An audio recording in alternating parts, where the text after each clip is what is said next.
Coucou tout le monde! Me revoilà un peu plus vite que prévu. Mais bon voilà, j'étais inspirée, qu'est-ce que vous voulez? Si vous avez remarqué derrière moi, c'est pas le même paysage que d'habitude et c'est normal parce que je viens d'arriver à Londres pour quelques jours et je voulais en profiter pour faire mon prochain vlog au calme. Donc me voilà dans ma super chambre d'hôtel. Si quelqu'un voit la peluche qui est magnifiquement posée sur mon lit, ça c'est mon chat, Nougat, et il m'accompagne partout. For reasons. Donc voilà, nous revoilà pour un deuxième vlog qui ne sera pas le dernier, mais cette fois-ci, plutôt que de vous parler de séries, on va parler de films.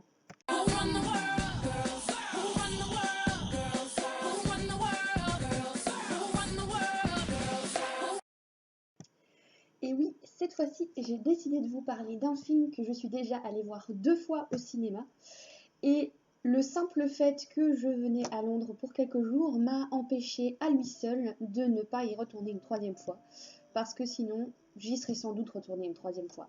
Voire une 4e, voire une 5e en fait. Non, je pense que je me serais arrêtée à 3.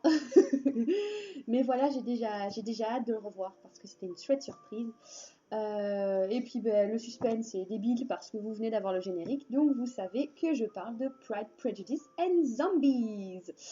Alors c'est un film que j'attendais depuis des lustres. J'avais entendu parler évidemment du bouquin depuis des années et j'avais jamais décidé de le lire jusqu'au moment où j'ai appris qu'il allait être adapté au cinéma. Et là, je me suis décidée à le lire. Ça a été vraiment une révélation, on en reparlera un petit peu plus tard. Et donc voilà, je l'ai vu 2 fois. J'aimerais le revoir une fois, mais ça m'étonnerait qu'il soit toujours au cinéma quand je reviens en Irlande, donc dommage, mais ça ne m'empêchera pas de voir le DVD quand il va sortir. Without any further ado, on va parler donc de quoi ça parle. Alors, pour ceux et celles qui ne connaissaient pas le bouquin, Pride, Prejudice and Zombies, ça parle de quoi? Tout simplement, c'est la même chose que Pride and Prejudice, mais on y ajoute des zombies. Donc en fait, on démarre le film au même moment qu'on démarre le roman de Jane Austen, c'est-à-dire que Elizabeth Bennet et ses sœurs apprennent que Netherfield Park vient d'être loué au charmant Monsieur Bingley, qui en plus, pour ne rien arranger, est quand même assez riche. Donc voilà, on a la normale histoire d'amour entre Jane et Mr. Bingley et l'histoire d'amour-haine entre Elizabeth et Mr. Darcy. Sauf que cette fois-ci, on ajoute dedans le fait que l'Angleterre et le reste du monde, a priori, a été frappé par une apocalypse de zombies, ce qui fait que toutes les filles Bennet sont expertes en art martial et que Monsieur Darcy se promène avec un katana de samouraï pendant tout le film. Je me réveille, excusez-moi. Donc voilà, ça c'est pour le résumé du film et du roman du coup. Et puis en fait, ce que j'en ai pensé, j'ai été fortement surprise par l'adaptation en elle-même. Je pensais que ça allait être un peu casse-gueule de faire ça au cinéma, surtout pour les puristes de Jane Austen, dont je suis, sans aucune honte. J'ai lu le roman au moins une dizaine de fois. J'ai vu toutes les adaptations possibles, en passant par Colin Firth qui se jette dans le lac. Je vais pas baver, non. En repassant par Matthew McFadden et ses yeux qui parlent. Non, je ne baverai pas, non. Et aussi en passant par Lost in Austin, qui est l'une de mes adaptations préférées et dont j'avais parlé pas mal de fois sur le blog. Et d'ailleurs, je suis en train de me donner envie de la revoir. Anyway, j'ai trouvé ça génial de mélanger Pride and Prejudice avec des zombies. Ça rend les filles encore plus badass qu'elles ne le sont dans le roman. Ça rend Lizzie encore plus badass en fait. En fait, je trouve que ça rend plus ou moins tous les personnages plus sympathiques qu'ils ne l'étaient dans le roman et dans les adaptations précédentes. Et puis ça donne un petit côté Walking Dead qui est pas mal et qui fait que les 2 fois où je suis allée le voir, il y avait pas mal de mecs qui étaient là tout seuls, donc pas avec leurs copines, et qui ont eu l'air d'apprécier. I've been training for this my whole life. The fairest wifely choices be right here in this room. My daughters were trained for battle, sir. Not the kitchen. D'ailleurs, la première fois fois où je suis allée le voir, j'étais avec 2 amies qui ne connaissaient pas Pride and Prejudice du tout. Je me dis merde, pourquoi je les ai amenées à ce film, elles vont me détester, et en fait elles ont ri comme des putois pendant tout le film. Ce qui résume assez bien moi-même pendant tout le film, c'est-à-dire que c'est extrêmement drôle, même si ça n'a pas vocation de l'être. Il y a certaines scènes qui vont rester imprimées sur ma rétine, surtout les scènes d'un acteur dont on va reparler dans une seconde. Et franchement, j'ai trouvé que c'était une super adaptation, malgré qu'il y ait eu quelques raccourcis dont on reparlera un peu plus tard dans la vidéo. Vraiment, ouais, si je peux, je vais revoir une 3e fois et ce sera avec plaisir et avec beaucoup de popcorn. Ouais. Donc voilà, et puis maintenant, du coup, on va parler de ma partie préférée, hein, c'est le casting évidemment. Alors, pour le casting, on va dire qu'on reprend les mêmes et on recommence. C'est-à-dire que dans le rôle principal, dans le rôle de Lizzie Bennet, on a la petite chouchoute de l'Angleterre pour l'instant, que je vois partout en fait, mais je vais pas m'en plaindre. Lily James, que certains d'entre vous vont peut-être reconnaître dans le rôle de Rose McClare dans Downton Abbey, mon personnage préféré, Hands Up, et qui récemment a joué dans Cendrillon, que j'ai regardé et qui était nul, mais on en reparlera plus tard par écrit sur le blog, et qui a joué aussi Natasha Rostova dans War and Peace. War and Peace, oh, j'adore cette série. Bref. Elle joue Elizabeth Bennet génialement, elle est canon, enfin bref, elle est badass, j'adore. Sa sœur Jane, qui est, on va dire, le deuxième personnage féminin principal, est interprétée par Bella Heathcote, que je ne connaissais pas du tout, mais qui est un très joli minois qui se porte bien à jouer Jane. Dans le rôle de Mr. Bingley, on a Douglas Booth, que j'avais entreaperçu pour ma part dans Jupiter Ascending, où il jouait l'un des personnages les plus intéressants ou les moins crappy, dirons-nous, de ce film qui ne fera quand même pas date dans l'histoire des bons films. Mais bon, bref, il joue un Mr. Bingley pas mal, même si je ne lui aurais pas donné sa tête, personnellement. Mais bon, voilà. Parmi les seconds rôles, on retrouve Charles Dance, donc Tywin Lannister, qui joue le père Bennet, avec classe et distinction, c'est mes meilleurs amis. Sally Phillips, qui joue Mrs. Bennet et que tout le monde connaît dans le rôle de Sharon alias Shaza dans les Bridget Jones, donc sa meilleure amie qui aime beaucoup utiliser du F-word.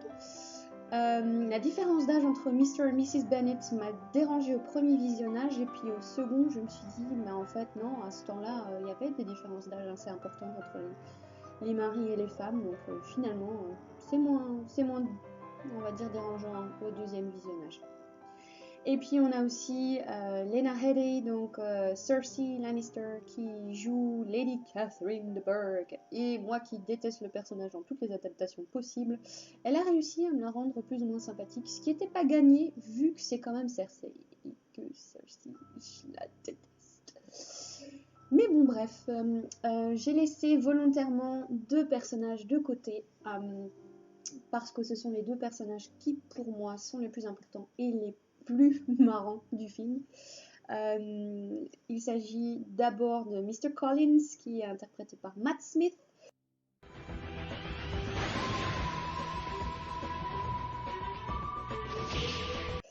Alors pour les non-Whovians dans la salle, Matt Smith c'est un peu The 11th Doctor.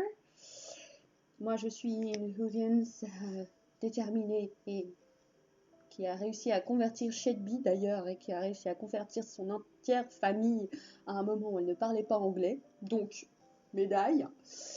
Bref, Matt joue un Mr. Collins parfait, il est complètement con, il est pathétique, un peu comme Eleven en fait, il a exactement ses mimiques et c'est juste mais parfait quoi. Et le voir se prendre un râteau par Lily James, qui est après tout quand même sa petite amie dans la vraie vie, ça m'a fait extrêmement rire. Ce qui est quand même assez sadique de ma part. Mais c'est pas grave. Et puis évidemment le second acteur que j'avais laissé de côté, mais là c'est par petit plaisir personnel, c'est Sam Riley qui joue Mr. Darcy, tout en long manteau de cuir et katana de samouraï et voix profonde. et je vais vous laisser sa tête un petit peu plus longtemps que les autres, juste pour que vous puissiez admirer le spécimen. Personnellement, je ne le connaissais que dans 2 autres films, Byzantium avec Gemma Arterton et Saoirse Ronan, mais il n'avait pas un rôle super transcendant. Et Suite française, et je ne cesserai jamais de parler de ce film, c'était trop bien. Dans lequel il joue Benoît Laberry, qui a un rôle un peu plus conséquent dans le film et même très important. Et c'est donc là que j'avais remarqué ce magnifique minois que vous avez là devant les yeux. Je déteste le personnage de Mr. Darcy dans la plupart des adaptations, à part dans l'adaptation avec Matthew McFadden, parce que ce serait un blasphème de pas aimer Matthew McFadden. Mais ici, Sam Riley est parfait, il est badass, il est classe, il est sexy, enfin bon, bref. Et selon moi, c'est le personnage principal, même si on voit tout le film à travers Lizzie. Pour moi, il est même plus central qu'elle.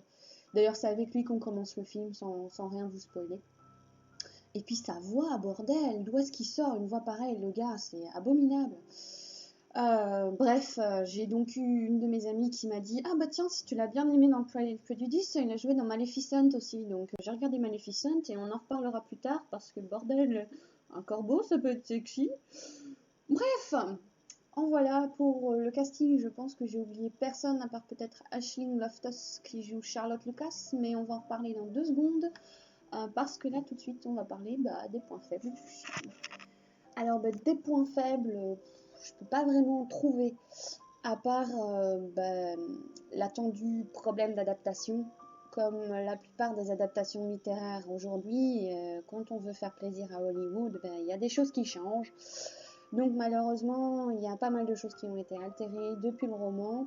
Certaines qui sont bienvenues, certaines qui ne le sont pas. Personnellement, le traitement qui m'a le plus dérangé, c'est le traitement de Charlotte Lucas. Donc qui est interprété par Aisling Loftus, qui a joué aussi dans War and Peace. Et c'est un peu dommage parce que bon, c'est un personnage qui généralement dans toutes les histoires est assez bien traité. Ici, on la voit peut-être 2 minutes dans tout le film. Et c'est pas vraiment pour des scènes qui sont très marquantes, donc c'est un peu dommage parce que c'est un personnage assez chouette. Qui sert un petit peu de point de vue aux spectateurs parce qu'on s'identifie un peu plus facilement à Charlotte qu'on s'identifie aux filles Bennet, surtout dans Pride, Prejudice and Zombies, parce que ce serait difficile de s'identifier aux filles Bennet quand elles savent quand même botter les fesses de quelqu'un en corset avec des épées. Ouais. Bref, pour moi c'est le plus grand défaut du film, c'est ces petits problèmes d'adaptation. Je vais rien vous spoiler pour ceux qui n'ont ni lu le livre ni vu le film pour l'instant. Mais pour moi c'est le grand défaut du film, c'est l'adaptation et le rabotage. Mais bon voilà, c'est normal, hein, on en a eu dans toutes les adaptations. Le pire rabotage de l'histoire restant la coupe de feu et la coupe du monde de Quidditch dans Harry Potter 4. Jamais, jamais vous m'entendez. Je ne pardonnerai cette offense. Jamais. Mais bon, il n'en reste que Pride and Prejudice and Zombies était assez chouette que pour que je le revoie une 2e fois et que j'ai envie de le revoir une 3e fois au cinéma. Donc, allons un petit peu à la vitesse supérieure et je vais tout de suite lui donner une note. Alors, pour ceux qui ne connaissent pas mon blog écrit et qui me suivent seulement sur les vidéos, quand il s'agit de films, je donne une note pondérée basée sur 4 notes, 3 desquelles sont toujours les mêmes, et la 4e fluctue de temps à autre. Donc pour vous donner une idée, ces 4 notes pour Pride, Prejudice and Zombies, ce sera donc le scénario, le jeu des acteurs, la BO et l'adaptation. Alors en note pondérée, ça fera donc 7,25 sur 10. J'ai donné 7 partout, sauf pour le jeu des acteurs qui, selon moi, valait un 8 quand même, parce qu'ils s'amusent et on voit qu'ils apprécient de travailler sur cette adaptation. Mais voilà, le scénario est un petit peu pauvre à certains moments, l'adaptation, elle aussi, est un peu pauvre à certains moments. Et puis la BO est bien, mais sans plus, donc voilà, un petit 7 pour l'ensemble, sauf pour le jeu des acteurs. Maintenant, si vous m'avez suivi au long des années, j'ai quand même réussi à mettre des sets à des films qui valaient peut-être la moitié quand je les ai revus par la suite. Donc vous allez peut-être me trouver cruel, mais bon voilà.